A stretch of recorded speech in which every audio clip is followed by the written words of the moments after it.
The great Rod Liddle, one of the best columnists in the business, if not the best columnist, whose talents are so prodigious. He's so in demand. He writes for The Sun, The Sunday Times and The Spectator, but not The Guardian, hey, Rod? I used to write for The Guardian, but it didn't work out terribly well in the end. Well, what went wrong? Yeah, that's right. But thank you for that very kind introduction. No, How's it going? I love your work. I'm reading your column this week in the new edition of The Spectator, which I think makes a very interesting point. We're all kind of getting on a kind of emotional tidal wave at the moment, sort of blaming this, that and the other. And we're saying, the Chinese gave us coronavirus. You point out in The Spectator, actually, the Chinese didn't come here, the bat-munching people, to give us coronavirus. In fact, the people who brought coronavirus to this country are the affluent Brits who went on holiday to skiing resorts in North Italy. Yeah, that's right. Well, skiing resorts in North Italy, but also around the world. You know, it's the affluent who travel. And there is a bit of an irony in this. We saw that it was an illness which afflicted initially primarily the well-off. You saw with the rate at which government ministers went down with the virus, followed by, well-off people in Westminster. But it's now at its worst, I think, for the poorest of us.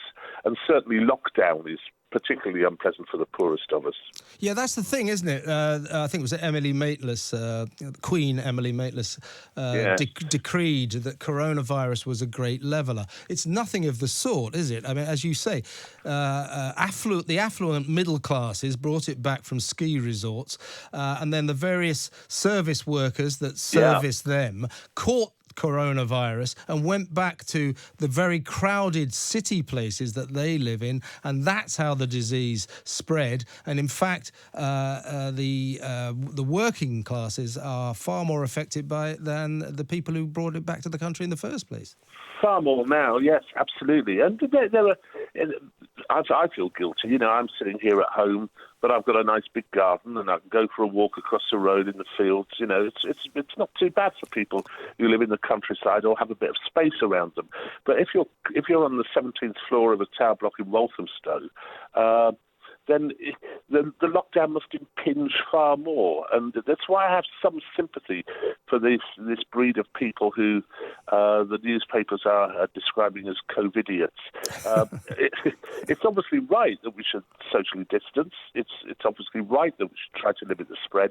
But I do understand it a bit more if you're locked away, you know, with loads of other people in a small flat. You do have to get out a bit. Yeah, and naturally, in this nation's constant quest to label itself as a terribly racist country, the government has commissioned an inquiry into why so many BAME people are black and ethnic people. Horrible term. Isn't it? Yeah, are catching coronavirus. The truth is, and this is a socio-economic fact, that these are the people who tend to live in the crowded inner city areas. Right. It's not a race issue, is it? It's a poverty issue. Yeah. It's about poverty. Of course it is.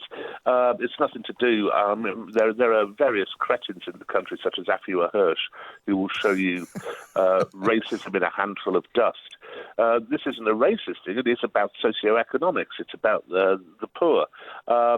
Exacerbated perhaps by the fact that there was some odium poured on Muslim people in the first few weeks of the virus because they continued going to the mosque. And yet, you know, white people, non-Muslims, were still going to church, or maybe not in the same number. So I don't think race has got anything to do with it at all. But poverty undoubtedly hasn't been it, and particularly in the way that it affects us, rather than in what happens with the virus itself. Although there is increasing evidence, and I am no epidemiologist, about viral load, which is that, you know, if you catch the virus from a multiplicity of sources, i.e. if you're a bus driver, if you're a health worker, etc., then the outcome can be a lot more serious than if it's just caught from one person. Well, listen, talking about going up wrong avenues, the health Nazis, of course, said, if you smoke or you drink too much, you're going to be much more susceptible to coronavirus. I know that... yeah, well, I'm well and truly buggered then, aren't I? Sorry. Yeah, you like a cigarette. But it turns out that if you look at the statistics, particularly in China, that 30% of the adult population of China are prodigious smokers. Only 1.4% of those who perished from coronavirus there were smokers. So there is actually statistical evidence that smoking might help you protect yourself from coronavirus. I wrote about this 3 weeks ago in the Spectator, and I think I was the first person to do it, not surprisingly, given that smoking is probably my favourite hobby. But the statistics are pretty profound. You're right. I think the number of people who smoke in China is slightly higher than that. I think in Wuhan province it was 51%. Oh, is it? Of people smoke, and only 1.4% of those who were admitted with the virus smoked. And then there was another study by the New England Journal of Medicine, which seemed to suggest exactly the same thing.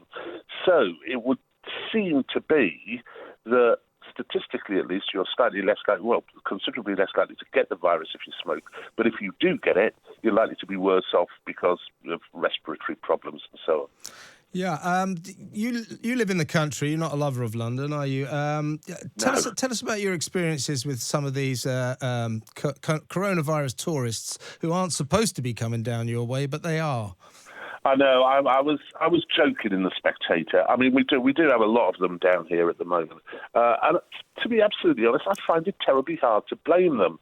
There are a number of people. I was trying to mimic the kind of reaction that they provoke in local people when they turn up. Get away from me! Go back to your tenements, you ghastly people with your diseases. Frankly, if people are walking, in the countryside, I don't see that there's a huge problem. So long as they respect social distancing, I don't see that there's a massive problem. We have it a lot around here. There's a lot of footpaths around here. I can walk out my back door and there's, literally thousands of different routes to take, and I never see anybody at all for most of a day. And I don't see why people who are cooped up in cities shouldn't enjoy a little bit of that. But it's controversial. The government argues that if you are going to drive to go for a walk in the countryside, you might stop at a petrol station and pass it on there. You might go to a cafe and pass it on, or buy some food or whatever. I think it's pushing it a bit. I think people have got to be allowed a little bit of leeway. Yeah, I agree with that. I'm very uncomfortable about this kind of authoritarian regime we're now having to live under, and yet I obviously sympathise with what has to be done about social distancing and not travelling around the country.